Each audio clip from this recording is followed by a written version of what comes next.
로제, 브루노 마스에 뽀뽀한 이유, 아버지와 생리별 눈물, 아파트 비하인드 감동 알고 보니. 노래 아파트의 인기로 세계를 화들짝 놀라게 한 로제는 12월 1일 밤 JTBC 뉴스룸에 게스트로 출연해 앨범 제작 관련 감동 비하인드를 전했습니다. 로제가 브루노 마스에게 뽀뽀한 뒷이야기를 밝혀 폭소를 안겼는가 하면 로제의 아버지는 딸의 성공은 좋지만 이렇게 오래 못 보게 될 줄 몰랐다라고 전했습니다. 로제는 밤새 악플 읽은 경험을 노래로 썼다고 했고 애틋한 앨범을 만들어 행복하고 앞으로 계속 솔직한 음악을 쓰고 싶다고 전했습니다. 아파트 넘버원 걸에 이어 12월 6일 공개되는 그의 첫 앨범은 확실한 대박이 예상됩니다. 이젠 로제의 시대가 아닌가 싶습니다. 로제의 비하인드 스토리는 무엇인가? 구독, 좋아요, 알림 설정은 사랑입니다. 더 좋은 영상으로 꼭 보답하겠습니다. 로제가 아파트 뮤직비디오 속 볼 뽀뽀 장면의 비하인드를 밝혔습니다. 1일 JTBC 뉴스룸에는 브루노 마스와 함께한 아파트 발매에 이어 솔로 앨범으로 돌아온 블랙핑크 로제가 출연해 인터뷰를 진행했습니다. 로제는 브루노와의 협업에 대해 처음에는 정말 신기했는데 너무 많이 도와주셨다며 브루노 마스의 보컬 코칭 과정에 대해 밝혀 눈길을 끌었습니다. 로제는 뉴스룸 출연을 앞두고 브루노에게 이 사실을 전했다며 내가 뉴스룸에 출연한다고 이야기했더니 브루노 마스가 브루노 마스 짱이라고 말하고 오라더라며 훈훈한 일화를 공개해 웃음을 안겼습니다.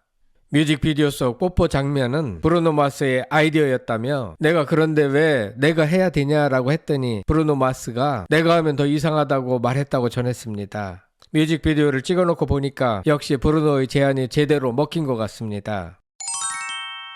로제는 이어 브루노가 매우 명확한 아이디어를 갖고 있었다. 브루노가 레퍼런스 영상을 보내면서 뮤직비디오 배경이 핑크색이었으면 예쁠 것 같다고 말했다고 칭찬했습니다. 태극기 아이디어에 대해서도 브루노가 태극기를 들며 재밌겠다고 했다고 전했습니다. 인터뷰 말미 로제는 나한테 되게 애틋한 앨범을 만든 만큼 행복하다. 앞으로도 꾸준히 솔직한 음악을 만드는 가수가 되고 싶다며 정규 앨범 발매 소감을 밝혔습니다. 이어 블랙핑크 완전체 계획에 대한 질문에 내년에 저희가 앨범도 내고 투어도 할 계획이 있다고 답해 완전체 활동을 예고했습니다. 한편 로제와 브루노가 듀엣으로 함께한 아파트로 글로벌 차트를 강타하며 해외에서 큰 인기를 얻는가 하면 2024 마마 어워즈에서 글로벌 센세이션 부문상을 받은 쾌거를 이뤘습니다. 한편 로제는 가족들에 대해 언급했습니다. 이날 방송에서 로제는 인기를 실감하냐는 질문에 사실 해외에서 매일매일 일하느라 지금까지는 거의 인터넷상으로 많이 반응들을 보고 있다가 며칠 전에 입국했을 때 이렇게 많은 분들이 제가 입국했다고 나와주셔서 그때 조금 실제로 실감을 좀 했다. 아직은 인터넷으로 반응을 보고 있다. 유튜브 같은 데서 패러디도 많이 해주시고 댓글들도 많이 보고 있다고 답했습니다. 블랙핑크 멤버들이 응원도 해줬다며 로제는 노래 나왔을 때 리사가 영상 통화 걸어서 2시간 통화했고 멤버들이 밖에서 음악 나오면 이제 영상도 찍어서 보내준다며 연락을 자주 하고 있다고 밝혔습니다. 이어 로제는 윤수일의 동명의 곡 아파트의 인기 언급에 제 시대가 아니다 보니까 잘 몰랐던 노래였는데 알게 되면서 영광스럽다는 생각도 많이 들었고 많은 분들이 재밌는 이야기들이 생기는 것 같아서 신기하고 감사한 것 같다라고 전했습니다. 지금 세계는 아파트로 들썩이고 있는데 한국보단 오히려 외국에서 더 난리인 것 같습니다. 세계인들이 아파트의 한국식 발음을 따라하지 못해서 안달입니다. 한편 아파트 곡을 만들게 된 계기에 대해 로제는 해외에서 앨범 작업하다가 밤늦게 햄버거를 시켜서 먹는 와중에 외국 친구들에게 제가 한국 술게임 아파트를 알려줬다. 제가 제일 좋아하는 게임이 아파트였다. 쉽고 재밌어서 좋아했는데 친구들 반응이 너무 좋았다라고 말했습니다. 이어 로제는 장난으로 이 노래를 써야겠다고 말하고 다음날 바로 곡을 쓰게 됐다고 전하며 곡의 인기를 예상했냐는 질문에 백인 친구들이 반응하는 거 보고 그래도 좋아하시겠구나 했는데 이 정도일 줄은 전 정말 상상을 못한 것 같다라고 답했습니다. 아파트는 발매된 지 한 달인 12월 2일 현재 4억 7천만 뷰를 기록하고 있습니다. 또 브루노와의 협업에 대해 로제는 처음에 너무 신기하고 정말 많이 도와주시고 영감도 정말 많이 주시고 처음 앨범 내는 데 있어 많은 조언도 해주고 좋은 동료도 돼주셨다며 영어로 브루노에게 브루노 마스 최고다라고 말하며 너무 좋아할 것 같다고 웃었습니다. 또한 가족들에 대해 언급한 로제는 다른 곡이 더 좋은데 의견을 열심히 내준다.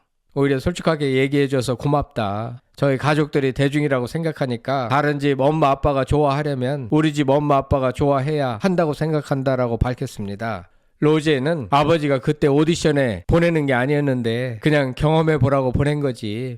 이렇게 우리 딸을 못 보게 될 줄 몰랐다고 아쉬워하신다고 말했습니다. 아무튼 로제 아버지의 선견지명이 대단한 것 같습니다. 로제는 아버지와 언니 모두 법을 전공했기 때문에 추후 불거지는 로제 관련 법적인 문제들도 아무런 걱정이 없을 것 같습니다. 로제는 아빠가 오디션을 보라고 해서 호주에서 오디션을 보게 됐다며 아빠의 권유로 내 꿈이라는 것을 알게 됐다. 너무 감사한 일이다라고 가족들에게 고마움을 전했습니다. 연습생 시절에 대해서도 언급한 로제는 전체적으로 회사에서 잘 케어를 해줘서 감사한 마음이 있다며 당시 가수의 꿈을 이룰 수 있게 한 원동력에 대해 집에서 멀리 떠나와서 해내야겠다고 생각했다. 울면서 가족들한테 전화하면 돌아와라. 우리는 경험을 해보기를 바랐다고 했지만 저는 안 된다고 했다. 꼭 데뷔하고 돌아가겠다고 말했다고 떠올렸습니다. 로제는 음악 열정이 남다르게 강하고 음악 재능은 말할 것도 없거니와 앞으로 나아가는 힘이 대단합니다. 한편 로제는 악성 댓글로 힘들었던 경험을 바탕으로 신곡 넘버원을 썼다고 밝혔습니다. 로제는 지난달 29일 KBS 1 더 시즌즈 이영지의 레인보우에 출연해 저도 인간인지라 나는 건강한 사람이다. 집에 가서 책을 읽는 사람이다 라고 말하고 싶지만 새벽 5시까지 악플을 읽으며 스스로를 힘들게 만들었던 적이 있다고 당시를 돌아봤습니다. 로제는 그 일을 겪은 뒤 솔직한 마음을 노래로 풀어내고 싶은 생각이 들었는데 그 과정에서 탄생한 곡이 넘버원 걸이라고 설명했습니다. 그는 정말 징그럽도록 솔직한 노래를 쓰고 싶었다. 누가 듣고 불편해도 상관없으니 적나라하게 써보자 했던 곡이 넘버원 걸이라고 밝혔습니다. 로제는 첫 정규 앨범에 대해 20대를 살면서 겪어왔던 예쁘지만은 않은 이야기를 담았다며 저는 20대가 쉽지 않은 시기라고 생각하는데 힘들었던 만큼 사람들에게 위로와 공감이 됐으면 하는 마음이라고 했습니다. 12월 6일 발매되는 앨범에는 아파트와 넘버원 걸 등을 포함한 총 12곡이 수록된다고 합니다. 로제는 12곡 모두 자신이 직접 작사 작곡에 참여했고 자신이 판단하기에 내면에 진실된 곡들만 엄선했다고 밝혔습니다. 로제의 진실한 마음이 세상과 제대로 통할 것 같습니다. 1997년 2월 11일생 27세, 한국 이름 박채영. 로제는 국적이 대한민국과 뉴질랜드 복수 국적이며 국제 변호사인 아버지는 서울대와 동급인 호주 명문대 출신이라고 합니다. 1993년생인 친언니 또한 호주 국립대학교 법학과를 나왔다고 합니다. 똘똘한 집안인 것 같으며 로제 자신의 지적인 역량과 열정도 보통 사람들과는 확연히 다른 것 같습니다. 세계적인 가수 브루노와의 협업도 매우 돋보였습니다. 로제의 유튜브 채널 구독자 수는 1320만 명입니다. 오는 12월 6일 첫 정규 앨범이 공개되고 나면 로제의 유명세와 위상은 한층 더 올라갈 것 같습니다. 아무튼 로제의 존재는 한국의 자랑입니다. 앞으로 더 큰 성장을 응원합니다. 성창힐 TV였습니다.